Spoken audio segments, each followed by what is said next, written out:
They only care about it in regards to whether they can have sex. Exactly. These men spend so much time talking about how, not my nigga, but those men spend so much time talking about how short men are perceived as undesirable. Do y'all not see the connection between the systemic inequity that short men experience, which is, studied, right? Not anecdotal, empirical. How come y'all can't connect the dots between the biases that short men experience and the biases that women with a big Negro nose experience or people with kinky hair experience? Why are y'all not connecting the dots? Since you're so smart and you don't have your degree, but you know every fucking thing, why aren't y'all doing that analysis? Why aren't y'all doing the analysis about how white supremacist patriarchy, the idealized version of manhood that you cannot live up to, is harming you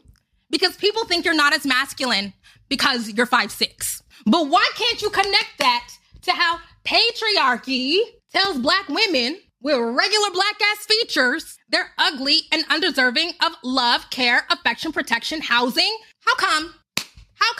Why not? Well, let's also even mention the vector of disability. That's the thing, right? About the reflexive, the default to anti-wokeness, the reactionary anti-wokeness. When people think that they are so smart and logical because they're anti-woke, you're so smart and logical that you are actually against the kind of scholarship, the knowledge, the understanding of the world that would actually improve your life. Does that make sense?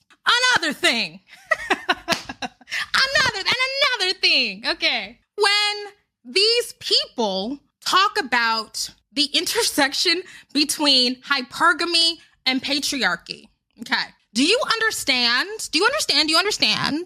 that when you are criticizing hypergamy, when you are criticizing Black women's desire to partner men who have a lot of money, that you are criticizing patriarchy? Do you understand that the expectation that men be the primary provider of resources in the home is a function of patriarchy? Are you so anti-woke? Are you so intentional about refusing to engage with any literature that does not reference fucking evolutionary biology that we can't take some time to step back and say, hey, where does this come from? They don't. They can't connect those dots, right? But why can't you?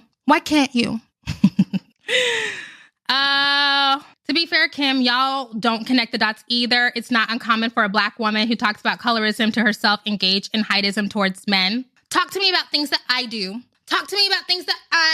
Because I have very publicly said that I don't give a fuck about whether or not men are short or tall. I've very publicly said it.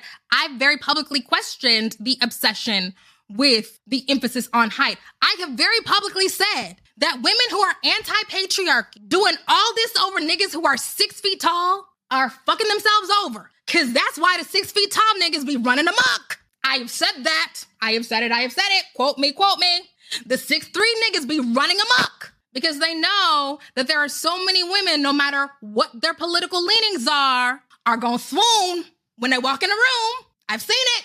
With my own 2 eyes, I've seen it. So I get it. You like a tall man. I'm 5 feet tall. I have been on dates with men who are over 6 feet tall. It's weird.